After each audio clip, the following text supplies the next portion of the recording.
Hi, I'm Jordan. And welcome to Hi! Ito po pala yung Primavera Standard ko natin for 210,000. And this one po sir, ito po yung Primavera S. 220,000.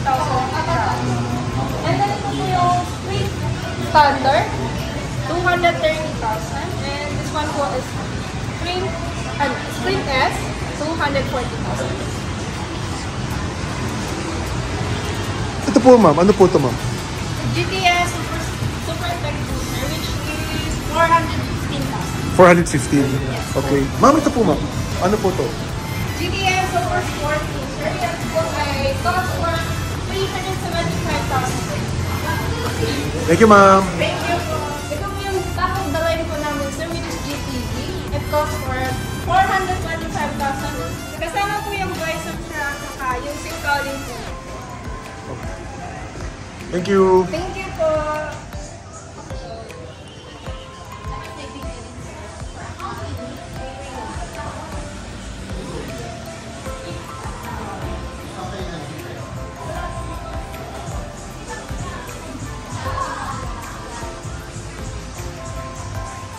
So, ayun sir, start tayo sa remote. So, remote tsaka microchip tayo. So, paglalabas tayo sir, gagamitin lang natin lagi yung remote key. So, function ng remote key natin sir, dalawa. Na yung finder niya, so once na pinrest mo siya sir, nagbi-blink yung signal lights. Then, yung isa sir is pang-open ng compartment. Okay. Then, once na malapit yung remote sa unit natin, sir, automatic naman nadedetect na ng unit natin. So, press lang natin yung key knob, then ikat natin siya. So, yun, sir. So, pag start naman, sir, brake lang left or right. Okay. Then, push start. Okay. How about for the yung mga Bluetooth? Bluetooth naman, sir, dito tayo sa pinaka-toggle niya. So, toggle switch na, hold lang na, punta tayo settings, then hold natin siya. Ayan. Configuration, punta tayo na configuration, so toggle ko, then select. So, andyan na, clock unit, then pairing configuration. So, ayan siya. Pairing request, saka pairing reset. So, once na nag-pairing request ka, ayan siya. Pairing enable, pwede mo nang i-connect yung cellphone mo through Bluetooth. Anong lalabas dun sir? So, lalabas lang naman doon, sir, yung once na naka-iPhone ka, sir, automatic naman siya magko-connect. Pero Okay. pag Android, sir, nanghihingi siya ng passcode. Passcode. So, ang passcode niya is 4 na 0. Zero. Okay. 4 na 0. Okay. Tapos ano po makikita rito sir pag nakakonect yung Bluetooth sa So, ang pinaka unit? makikita natin dito, sir, yung indication kung kailangan mo nang lumiko ng kaliwa or kanan pag gumagamit ka ng Waze. Ah, okay. Nice. Meron na rin. Then, same time, pag may tumatawag sa phone mo, lumalabas dito yung pangalan or phone number. Tapos tsaka na rin tumatawag. magsasalita. Yes, sir. Magsalita ka, hello, hello. Pag ano sir, kung naka-intercoms ka, Pwede. Okay. automatic na yan magkoconnect siya. Okay, ayos. Ano pa ba sir? Then ito sir, patayin lang natin. So, shutdown nga lang saglit yung microchip naman sir. In case na wala nyo yung remote, yung microchip yung magagamit nyo. So, paggamit ng microchip sir, meron siya ditong logo ng Wi-Fi. Ito sir, nandito. Sensor. Sensor. So, didikit mo lang dyan yung chip sir. Then, tas on lang natin ulit yung number. Itong ASR sir, para saan to? So, yung ASR naman sir, para sa traction control. Okay. So, online ulit natin siya. So, once na pag nag-start tayo ng unit sir, automatic, nakabukas yung ASR niya. So, pag piniga natin siya, pigil yung andar niya. Okay. Then, pag pinatay natin yung ASR niya, hold lang natin 3 seconds. Tatapos siya. Hold lang natin sir 3 seconds. Ayun bit. Ayaw niya mag-select.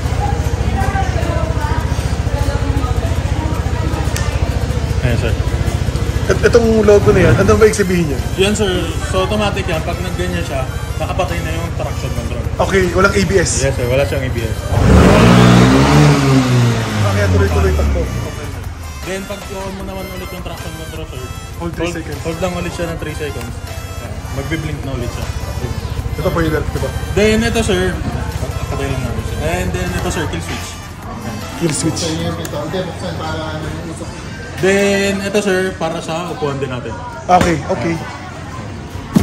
Then signal light sir, left and right. LED na rin yung signal lights na 2024 models.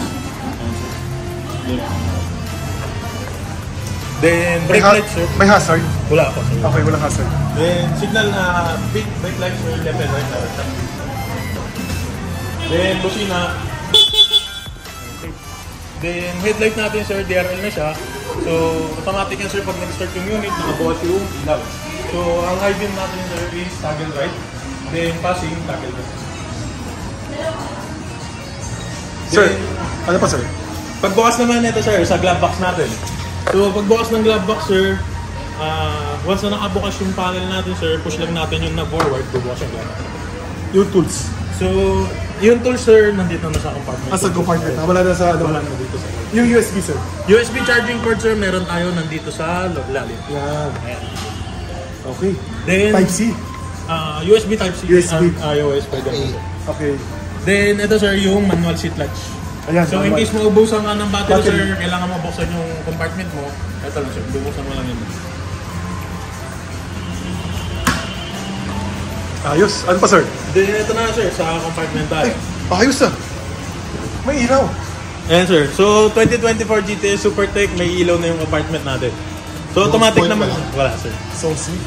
Then, ayan sir, so automatic naman yan namamatay once na sinara natin yung, pag nag-lock yung upuan natin. Hindi na natanggal to? Ito sir, natatanggal.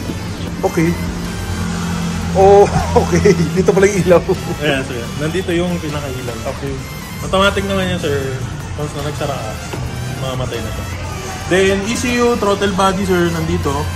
So, in case maglilinis kayo ng engine bay nyo or papakarwash yung engine bay nyo, takpan lang natin yung buong ECU natin. So, in case naman mabasaan nyo siya sir, blower nyo lang or patuyuin nyo bago nyo start yung unit. Then, tangke natin sir, nandito sa gilid. 9.5 liters capacity ng gas tank natin. Then, yung gas natin sir is premium. Premium. Yung luma po ba? 95. 95. 95. Yung luma ba 9.5 din? Hindi sir. 7.5 daw? 8.5. 8.5, okay. Mileage ito, ilan? Mileage sir, paano mileage? 1 liter, how many kilometers? 35 to 45 kilometers per liter siya. Pero depende sa piga sir, kung malakas ka pumiga, 20. mga 20 20. no, 18 no? Yeah, sir. Okay. So ayun sir, pacheck na lang din ako ng yan sir if may concern kayo or... Vehicle sales agreement, technically it's a formal quotation po. Naka-indicate dito yung information ng unit, and kung magkano yung binayaran natin. Naka-indicate dito yung LTO and yung accessories. So, nasay na rin naman po natin. And this one po is term and condition. Summarize ko na lang siya. Since third pages naman po siya, naka-indicate po dito yung ating warranty. Warranty natin is 20,000 kilometers or 2 years, whichever comes first. Ang kasama dito is yung electrical and mechanical. So, physical di siya covered ng warranty. Any damages ng unit natin, sir, labas na si Beth. And also, kung may insurance naman kayo sa other vehicle, pwede nyo pong i-apply si Beth. And also, kung hindi kayo available to claim the warranty, much better dala tayo authorization letter with valid ID. So, kahit saan dealership naman siya ng Vespa applicable kayo, sir, mag-claim ng inyong warranty. Patay na lang ako dito, sir. Ma'am, ano po yung dealership po natin? Dealership natin, sir, is under Motopeliale Cars. Okay. Ma'am, saan po kayo pupuntahan? Sa Vespa MOA, sir, nakalocate kami sa Mall of Asia, sir. Thank you, ma'am. Sir,